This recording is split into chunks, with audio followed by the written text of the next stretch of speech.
Well, good afternoon, everybody.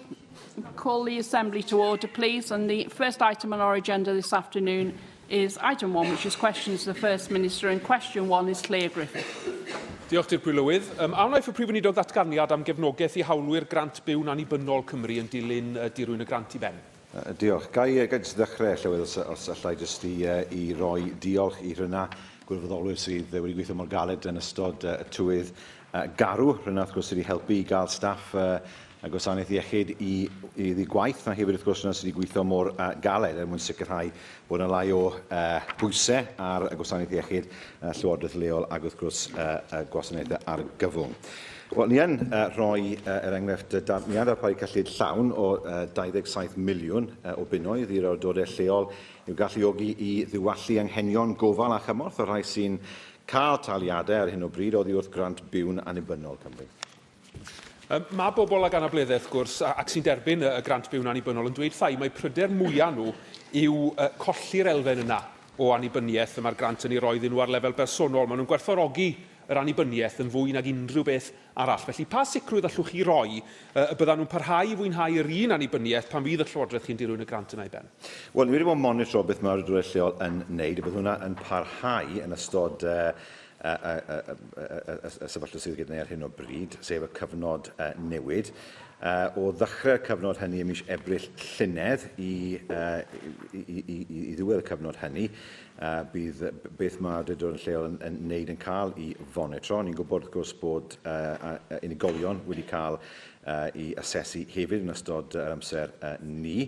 Wy'n gwybod hefyd bod y gweinidog yn gwybod bod eisiau monitro beth yw profiad unigolion ynglyn â'r broses ar hyn o bryd, a mae'r gweinidog yn ystyried pa fath o ffordd mlaen dylai ddigwydd nawr mwyn sicrhau bod yna mwy o sicrwydd yna sydd yn derbyn y grant.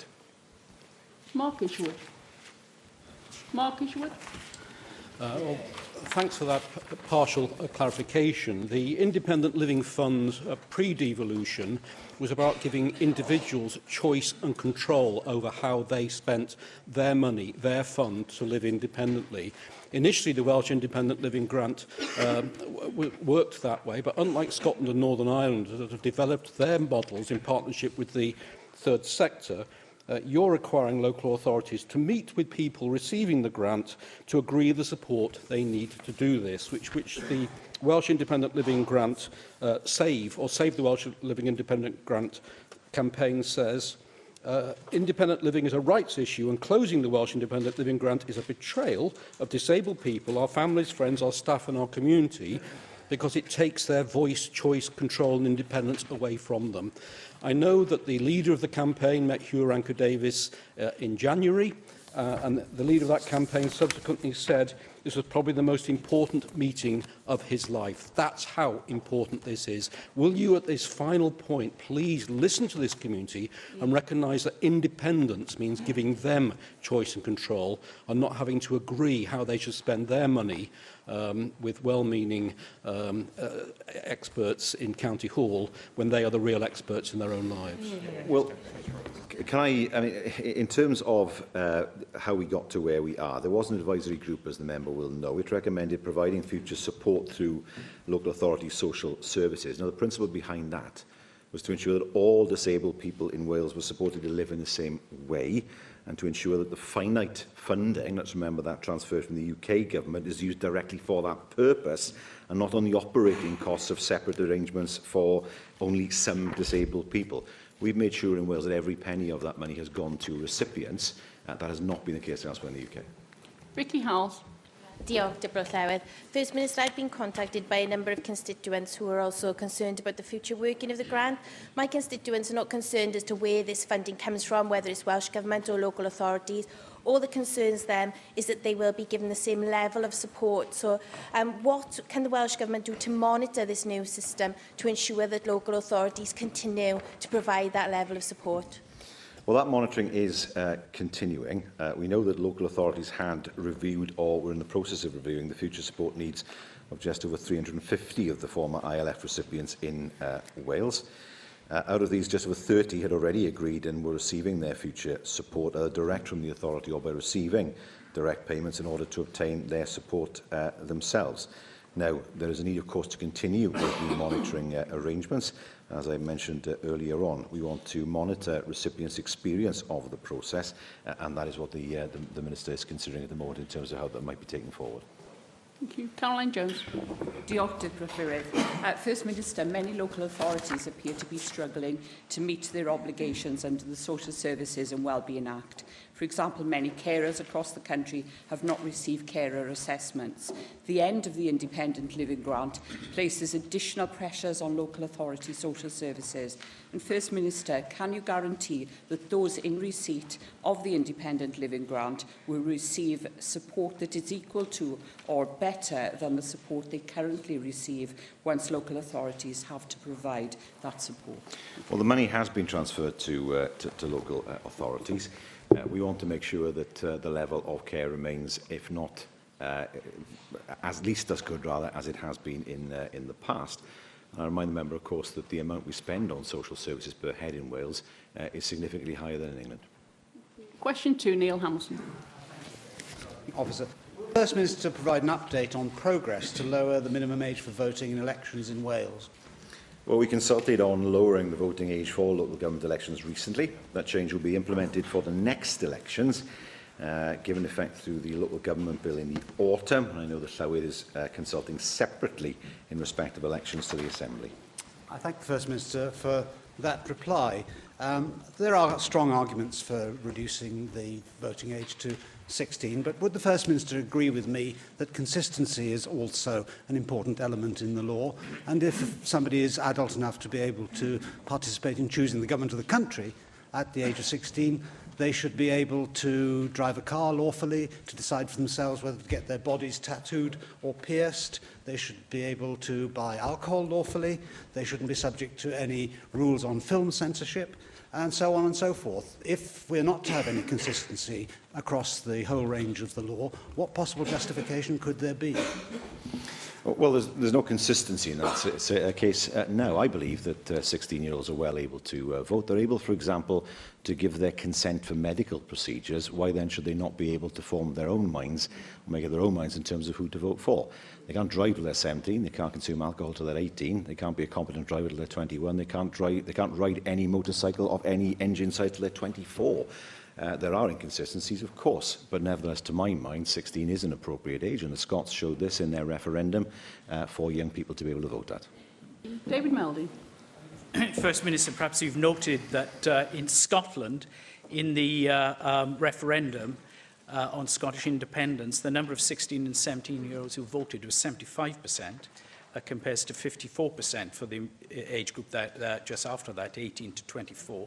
And a very similar differential was present in the 2017 Scottish local elections. And do you agree with me that ingraining a habit to vote early offers great benefit to society and allows us to focus on the responsibilities of citizenship, but also our ability to influence what goes around us in the world in which we live?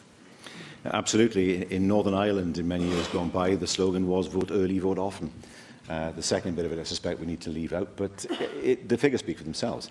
The fact that 16 to 18-year-olds turned out at a far higher rate than those in the immediate age group beyond that shows how enthusiastic they are, how engaged they are with the political process, and how important it is that that sense of engagement continues as they get older. Simon Thomas. Diolch, Llywydd. Mae Plaid Cymru cefnogi estyn y etholfaint I bobl ifanc 16 ac 17 yn sicr. Ond I moyn cael pobl I pleidleisio yn niferoedd mwy o pob oedran, wrth gwrs, mae rhaid roi feswm da iddyn nhw pleidleisio, ac dych chi ddim yn gallu disgwyl I bobl pleidleisio oherwydd bod chi wedi rhoi hawl iddyn nhw. Felly yn eich cynigion y gyfer gwella pleidleisio gyfer awdurdodau lleol, ble ydych chi'n rhoi y flaenoriaeth? Drwy gwneud pob pleidlais yn cyfri, drwy system pleidleisio cyfranogol er enghraifft, drwy newid y dull pleidleisio, gwahanol dwrnodau, pleidleisio electronig, pleidleisio mewn gwahanol dulliau. Lle ydych chi'n meddwl byddwch chi nid yn unig yn cael y bobl ifanc ar chawd I pleidleisio, ond I channog nhw I pleidleisio yn ogystal? I ystyried y ffyrdd mae bobl yn pleidleisio. Er enghraifft, does dim reswm pam dylai pob etholiad fod ar ddydd Iau. Pam allwn ni ddim cael etholiadau ar y penwythnos. Mae hwnna'n digwydd mewn sawl gwlad arall, wrth gwrs, dysil, wrth gwrs, yn hanesyddol yn anodd yng Nghymru. Ond mae dysil yn cael ei ddefnyddio mewn sawl gwlad, lle mae mwy o bobl yn gallu mynd mas i bleidleisio.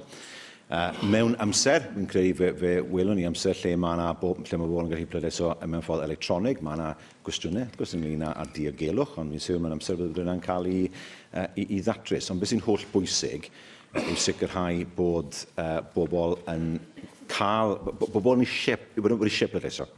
Bod nhw'n gwybod fel mae'r system yn gweithio, bod nhw eisiau pleidleisio, a wedyn ni wrth gwrs ystyried ym mha ffyrdd yn y dyfodol i wneud yn rwyddach iddyn nhw i wneud hynny. Rhiannon Passmore.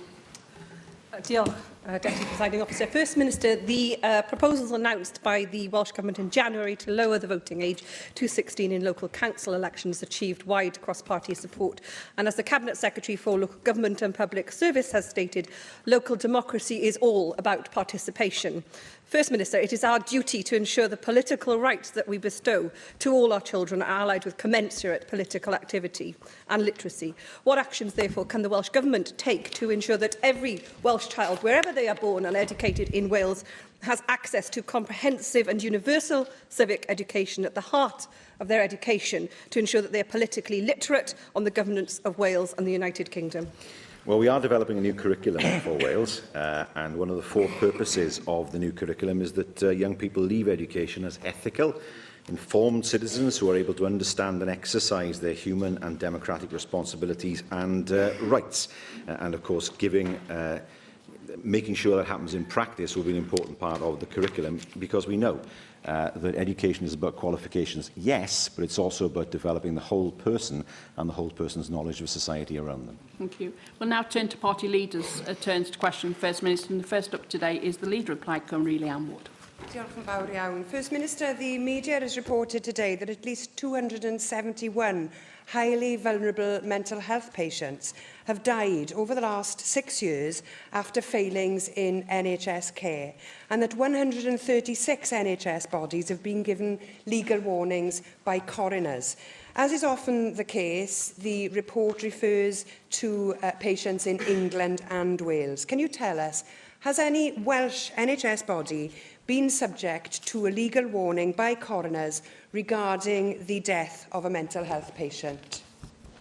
I'm not aware of one, but I will write to the leader of Plaid Cymru with more information on that.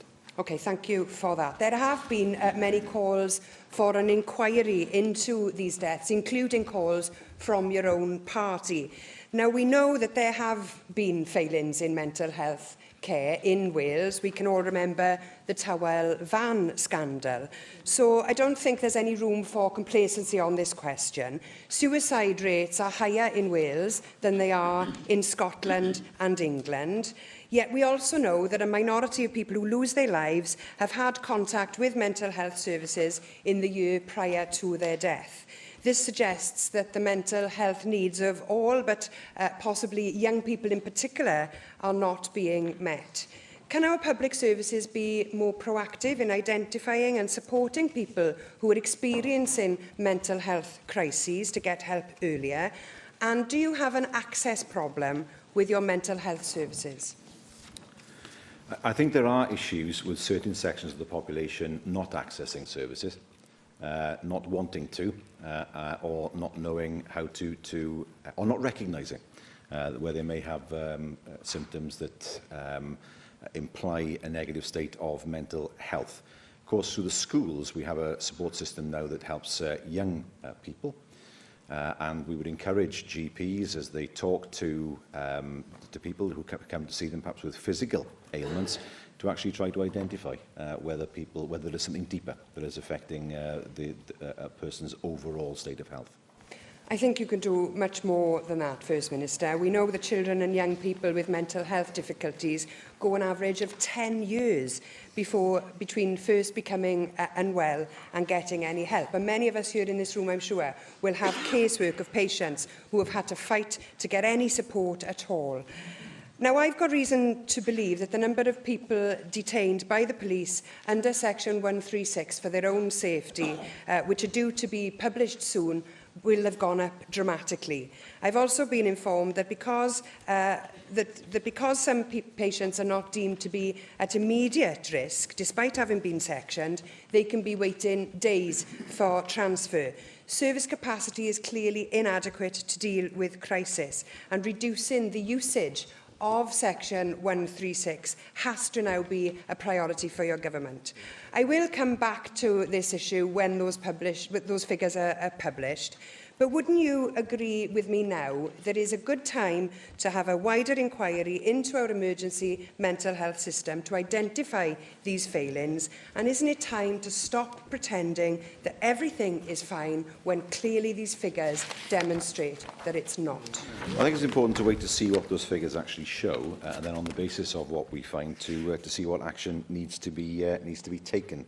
In terms of mental health in Wales, we've seen the provision for children and young people improve substantially with the extra money, 8 million if I remember, that went into those services, and of course what is being done in schools to assist young people as well.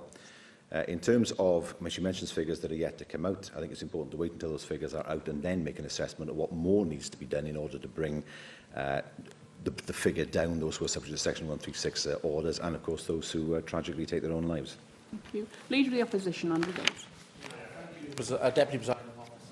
First Minister, I join you in your comments earlier when you answered question 1 over the heroic efforts of the emergency services and everyone over the winter weather that we had back last Thursday. And there's been some heroic stories, but also some heartwarming ones as well. But equally, what boils down to the facts that local authorities and health boards and other public bodies are facing once the clean-up operation is complete is a rather large financial bill that will land in Treasurer's departments, the length and breadth of local authorities across Wales. What discussions, if any, at this very early stage has the Welsh Government had with public sector bodies, health boards and local authorities in helping them meet this financial bill, which they weren't expecting this late in the winter? There have been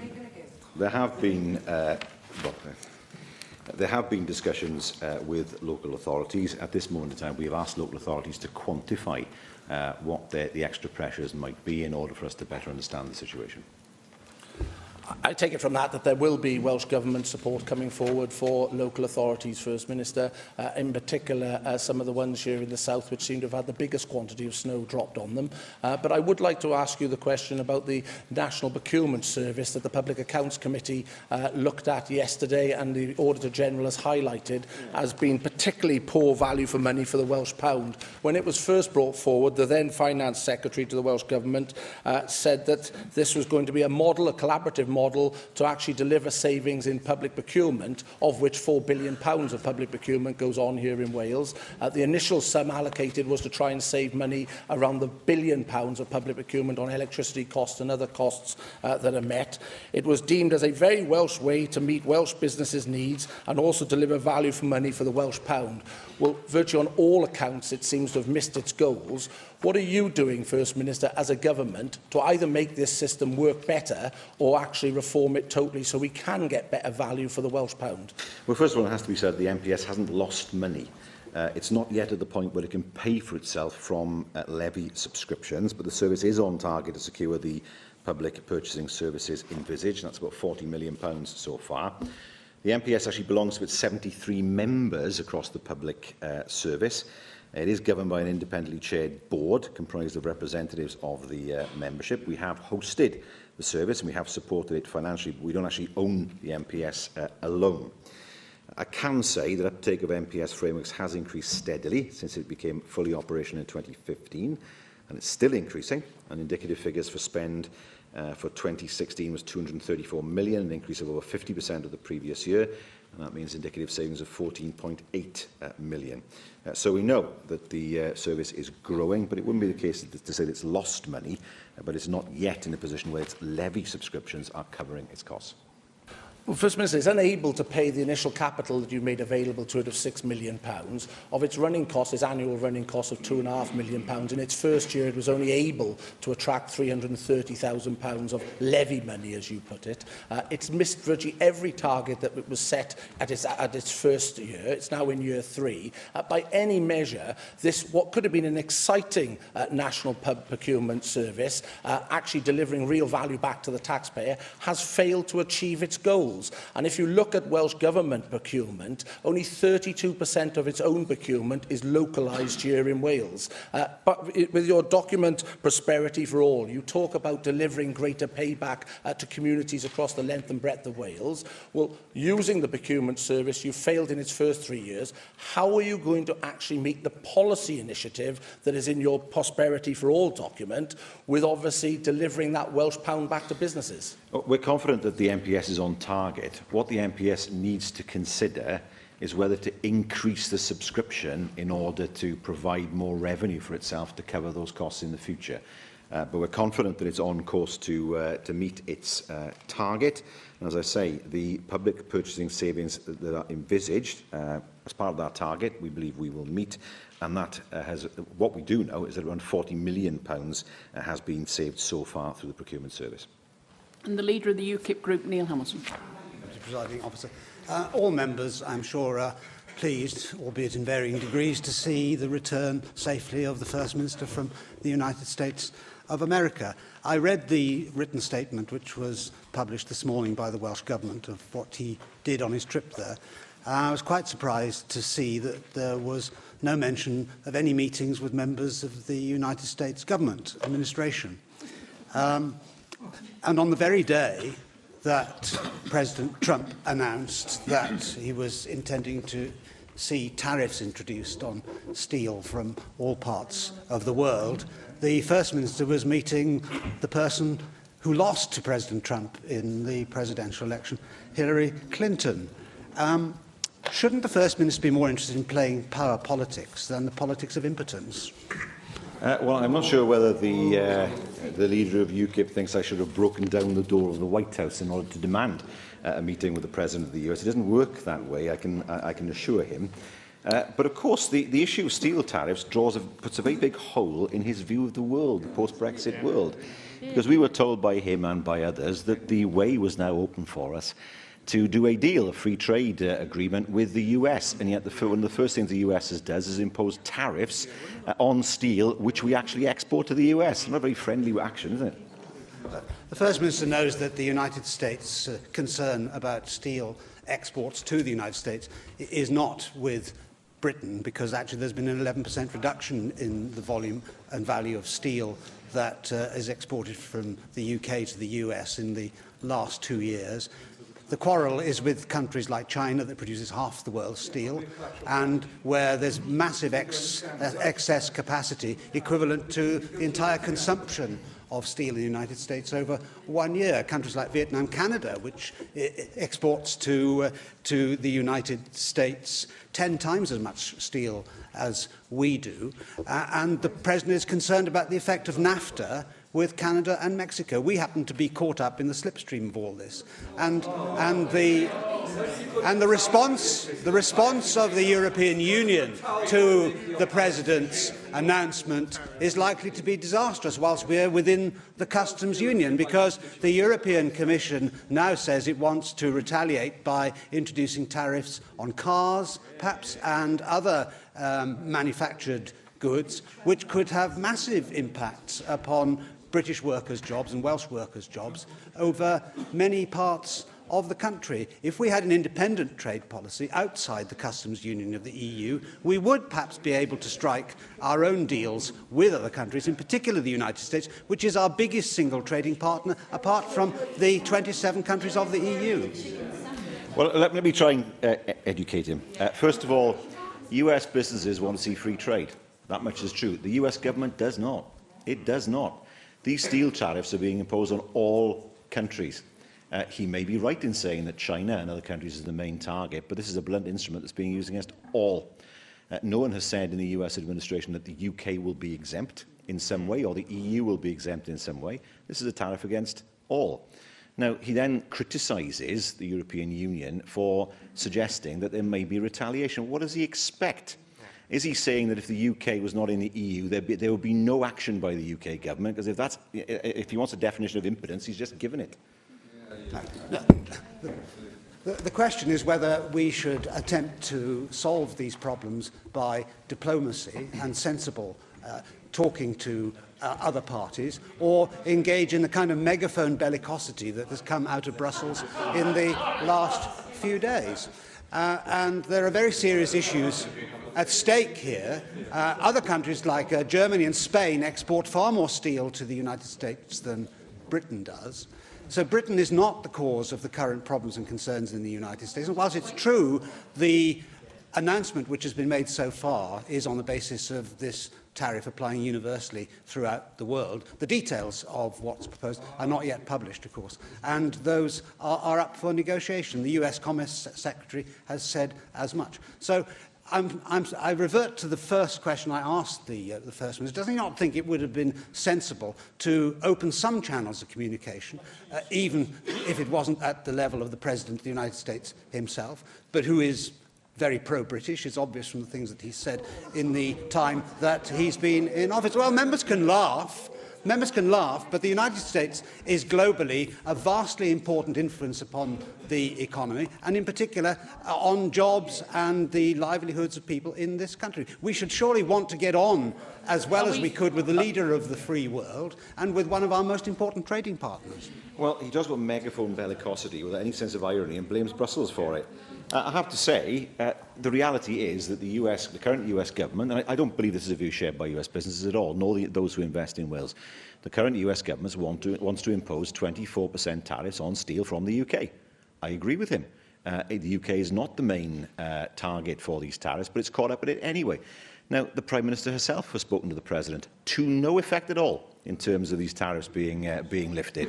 Now, is he really saying that if the US imposes tariffs on goods coming into the US, that the UK and the EU should do nothing at all in response? I'm afraid that's not the way the world works. I prefer to see a situation where the US has freer trade with the EU and, by definition, the UK.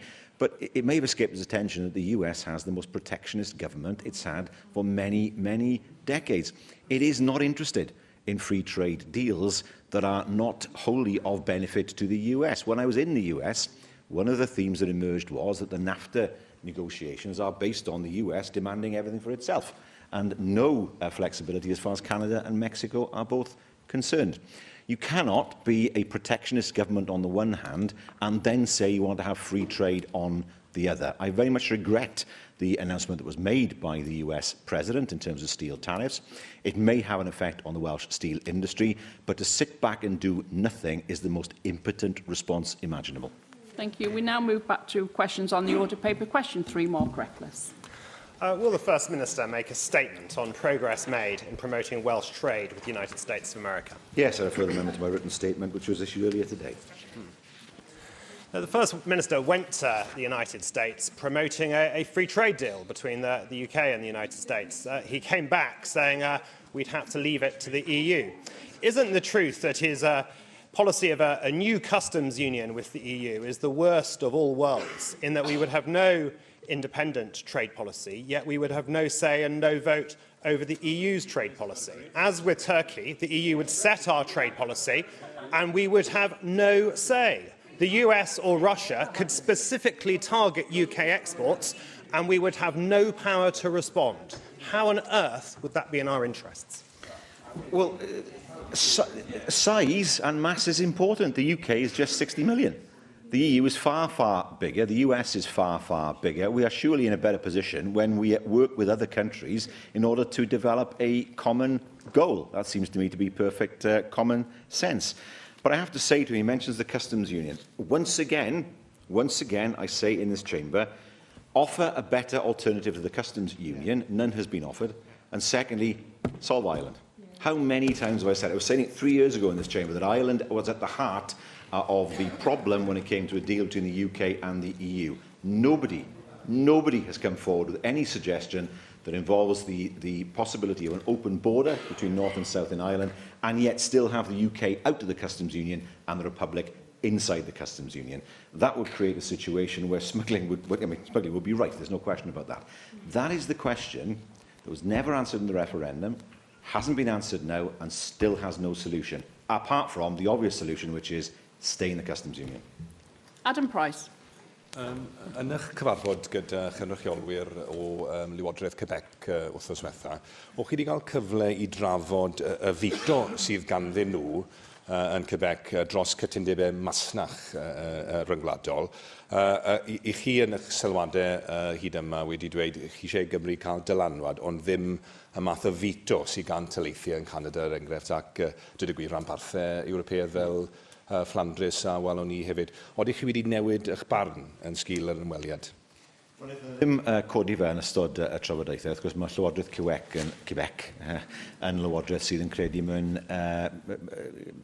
undod Canada.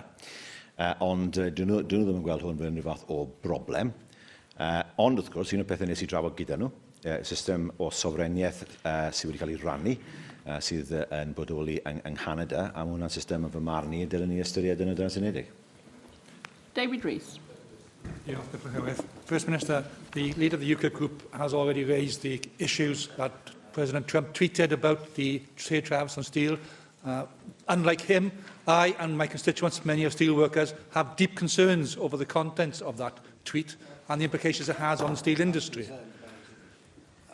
Will you actually raise, as a government, with the UK government, as much as possible, actions to be taken within the UK to protect the steel industry? Because the cost to the UK steel industry might be 10% going out to the US states because of Tata, but that 10% has a major financial implications for steel and the implications for Port Talbot. We'll therefore protect the steel industry as much as we can and make sure the UK government does it and works with the EU this time rather than hinders it in actually addressing this issue.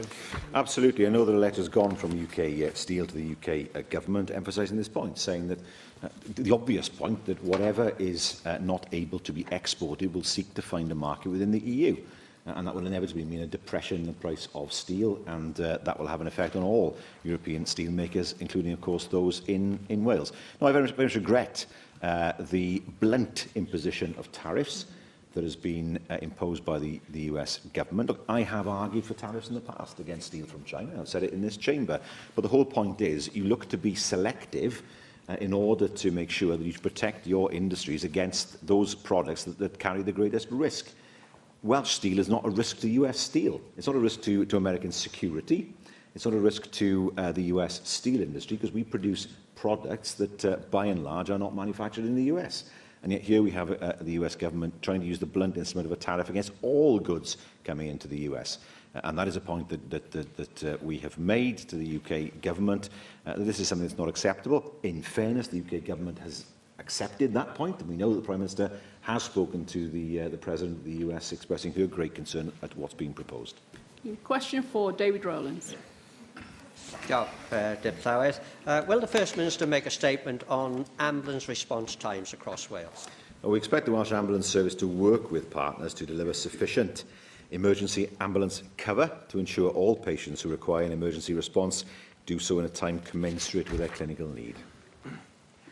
Well, I thank the First Minister for that answer, but does he feel that it is unacceptable that one of my elderly constituents, after suffering a fall, had to wait over 10 hours for an ambulance to arrive, this before the recent inclement weather? During this time, she was advised by response staff not to move in case she exacerbated her injuries. Dutifully, she lay on the bathroom floor until the ambulance arrived. I would like to state here that the care she received from the ambulance crew once they attended was excellent in all respects. Nevertheless, does the First Minister not agree with me that it is totally unacceptable that in the 21st century Wales, a patient has to wait 10 hours for ambulance response? It's very difficult to offer an answer to the scenario that the member has posed because I'm not familiar with all the facts. However, I'd be more than happy to investigate this for him. If you were to write to me with further details to see what happened in this, I have no reason to doubt what he's saying, of course. But in order for me to give him a full answer and his constituent a full answer, if you were to write to me, I will provide that answer. Prif Napiolwedd. Diolch yn fawr iawn, Dirprwy Llywydd. Cwestiwn yn benodol ynglŷn ag amseroedd aros yn ystod y tywydd garw. Da ni yn ymwybodol o straen ychwanegol sydd wedi cael ei roi ar y gwasanaeth ambulans oherwydd yr eira. Dwi wedi clywed un adroddiad arbennig o bryderus ynglŷn ag effaith aros yn hir iawn ar un claf yn arbennig. dydy eira mawr ddim yn rhywbeth sy'n digwydd yn wythnosol, ond dydy o chwaith ddim yn rhywbeth cwbl eithriadol. All y prif weinidog yn cyfeirio ni at wybodaeth at roi sicrwydd i ni bod y gwasanaeth ambulans yn cynllunio gymaint ag y gall o i allu ymdopi pan ydym ni yn cael sefyllfaoedd o dywydd eithriadol fel gafon ni'r wythnos diwethaf. Rhaid beth o'r cefndir, a wedyn ni mynd mlaen i beth yn gwrs sy'n ddigwyddodd yn ystod y tywydd garw. Yn gynta, oedd na gynnydd yn y nifer o alwadau, fel bydde aelodau yn disgwyl. Oedd na 103 galwad coch ar ddydd Sul, mae hwnna wedi 20% yn fwy na'r wythnos cyn hynny. So felly, oedd na mwy o alw, bydde bobl yn erbyn. Beth felly nath y gwasanaeth ambulans wedi nhw i weithio yn agos gyda byrdau iechyd a hefyd partneriaid yn y gwasanaethau argyfwng fel trwy Gold Command, achos na'r ffordd mae hwn yn cael i ddatrys ac i weithredu mwyn sicrhau bod pob adnodd yn cael ei ddefnyddio mwyn helpu nhw. Beth hwnna'n meddwl ymarferol? Wel, cerbyd 4x4, a hefyd wrth gwrs yr ambulans awyr, sef yr hofrennydd, mwyn bod yn gallu mynd ato bobl oedd eisiau cael triniaeth argyfwng yn ystod yr wythnos diwethaf. So felly, beth sy'n digwydd yw, mae'r ymateb yn cael i weithredu trwyddo Gold Command mwyn sicrhau bod bob gwasanaeth argyfwng ar gael i helpu gilydd ac wrth gwrs i helpu'r cyhoedd.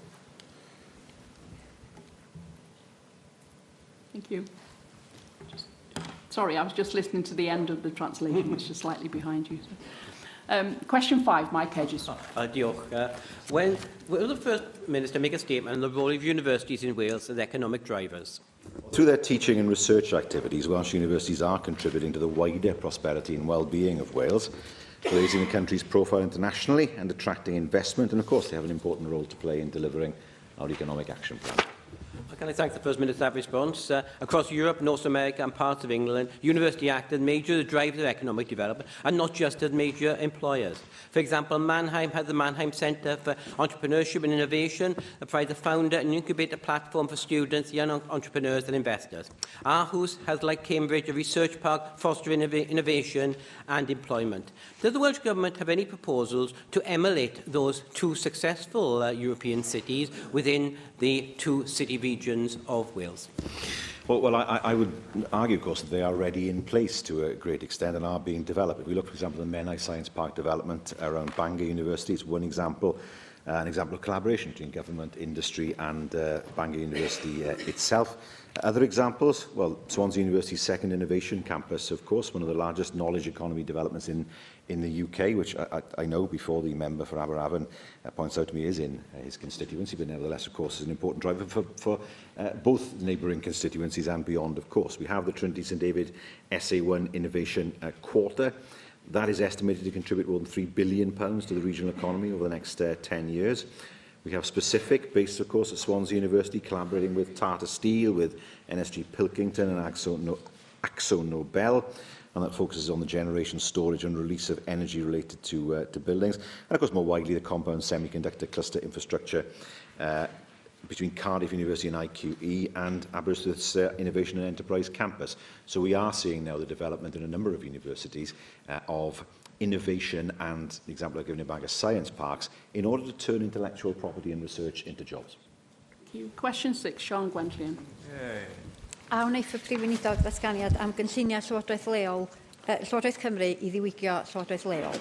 Wel, mae'r dull gweithredu o fan cryfhau i Llywodraeth leol yn cael ei ystyried ar hyn o bryd ac ef cynigion a'i hamlinellu maes o law. Diolch yn fawr. Yn fan hyn, wrth dwytha, fe gadarnhaodd eich ysgrifennydd cabinet dros Llywodraeth leol na fydd yn cario ymlaen efo'r cynigion cynharaf i ranbartholi a hynny ar sail mandadol ac felly bod pwrpas mae cynigion i'r ragflaenydd yn mynd i'r bin hyd y gwela i. Oes cytundeb yn eich cabinet chi am y newid cyfeiriad sylfaenol yma? Wel, does dim sefyllfa ddim ni newid ynglyn â'r ffordd ymlaen. Beth mae pawb yn derbyn, wrth gwrs fi'n sewr, yw bod rhaid ystyried y ffordd mae Llywodraeth leol yn gweithio. Dwi ddim yn credu neb yn dadlau bod y system presennol yn un sy'n gweithio yn dda, ac wrth gwrs ni moyn gweithio gyda'r pleidie eraill mwyn sicrhau bod y strwythur yn fwy canaliadwy yn y pen draw. Thank you. Question 7, Heaven David. Will the First Minister make a statement on the regulation of estate management companies on unadopted housing estates? Yes, this is one of the areas the Minister for Housing and Regeneration will be looking at as part of a wider review of leasehold and service charge issues. I'd like to take the opportunity to commend the Minister for Housing and Regeneration on the work done to minimise leasehold contracts. There is one area where leaseholders actually have more rights than freeholders, and that is where leaseholders can challenge what they see as unreasonable service charges by estate management companies. Freeholders' rights in this regard are much more limited. Indeed, when a freeholder constituent in my constituency emailed an estate management company to complain, they had the email back from the company director of the estate management company telling them to get a life. I'm introducing a members' legislative proposal in this chamber next week to enhance the regulation of estate management companies and to strengthen freeholder rights. Would the First Minister, I don't expect the First Minister to commit the Welsh Government to support it now, but would the First Minister be willing to meet with me and the Minister for Housing and Regeneration to discuss this in advance of next week? Yes, I mean, the issue that he raises is an important one because increasingly what I'm seeing is that new housing estates are built and instead of the local authority adopting not just the roads but the environment, a service charge is imposed on all residents, even though they own their houses freehold, which they have to pay. Now, it's not clear, of course, what arbitration mechanisms are in place in order to make sure that the amount paid is reasonable. For some developers, they will insert in the contract of sale that there will be a particular increase in the level specified every few years or so, but that's not universal practice. So I think the member has identified an important point here. Usually we assume that freeholders have greater rights than leaseholders, but this is one area where that doesn't happen. If we are to see a situation in the future where more and more housing developers develop houses on the basis that they say to local authorities, look, there's no cost for you, then the issue becomes more acute. And I'd be more than happy, of course, for discussions to take place with him in order to see how this can be taken forward. Thank you. Question 8, Janet Finch-Saunders. Deal. What steps is the Welsh Government taking to improve public transport services in Wales? Well, we're moving forward with an ambitious vision to reshape public transport infrastructure and services across Wales, including, of course, local bus services following their devolution, rail services through the Next Wales and Borders franchise, and, of course, the South East and North Wales Metro projects. Thank you. First Minister, in the past 12 months, the A55 has now been closed 55 times. That, of course, brings about huge delays for our bus services, our commuters, and generally really affects business, our tourism industry and everything. Can you provide an update on the works to follow the A55 resilience study and confirm how many of the quick wins that have been identified will be carried out by your government? Well, first of all, the A55 was built to a standard below the standard that will be built now, but it's there and we have to deal with it as it is. What can we do then to improve the flow of traffic along the A55? Well, there are two specific projects that I'd refer the member to. Firstly, the removal of the roundabouts in Llanfair Fechan and Pen Maen Mawr. That work is ongoing. That will help to remove, in terms of the design stage, that will help to move traffic more quickly. And of course, the work that's being done to look at a third Menai crossing that would turn the A55 into a proper dual carriageway, rather than having one section where it's reduced to one lane either way. Thank you very much. Question 9, David Rees. What discussions has the First Minister had with the UK Government on the devolution of the criminal justice system to Wales? Well, we set forward a coherent approach in the context of the Wales bill, but the UK Government didn't accept those arguments. It's why I've established the Commission on Justice in Wales to provide an expert, independent, long-term view. Well, thank you for that answer. And as you say, the criminal justice system is more than just one piece. It's made up of various elements, and one of those elements actually is the prison service, and that's something which I believe should be devolved to Wales. The conclusion from the research into the size of prisons is that smaller prisons have better outcomes than larger ones, both for prisoners and communities. Smaller prisons are very often more effectively run, have lower levels of violence, better staff-prisoner relationship, greater focus on resettlement, and better to facilitate contact between prisoners and their families. In other words, it's totally better than the larger prisons. And that's supported by the experiences we are seeing in HMP Berwyn at the moment, which opened last year, as you know, in Wrexham. It's faced substantial problems, despite currently holding less than half the prisoners it should hold. 15 fires, 46 cells rendered out of use due to damage, and 3 call-outs to the National Tactical Response Group. Clearly, super prisons do not work. Therefore, do you agree with me that super prisons have no future in Wales, and that the proposals by the MOJ for the one in Baglan should be withdrawn and the land used for real economic growth, just as the Cabinet on it says? Well, the member has been extremely strong in his view on this, and it is a matter that's not devolved. But I will seek to answer some of the questions that he poses. When the Park Prison was opened in Bridgend, in the council ward that I represented, it did not work well. It did not work well for its first few years. There were a number of serious incidents within the prison. It went through prison governors at the rate of knots. One prisoner escaped by hanging onto the underside of a lorry and was never found. And staff from Swansea and Cardiff had to be brought in to deal with unrest within the prison. Now, that is something clearly that nobody wants to see. But it raises an important point, and it's this. If we get to the point where we are looking to devolve criminal justice, then we need to develop a Welsh penal policy. I've always argued that you can devolve the police separately, but if you take the courts, then you have the probation service, you have the prison service, you have sentencing policy, CPS, it all hangs together. It's all part of the justice system. And it is time, I think, as he rightly points out, for us to start the debate on what a Welsh penal policy might look like if criminal justice is devolved. He makes the case for smaller prisons. I've got no reason to doubt what he is putting forward, but I think it's hugely important that he has started a debate on what Welsh policy would look like in the event of criminal justice being devolved. Thank you very much, First Minister. Thank you, Deal. Item 2 on our agenda this afternoon is the business statement.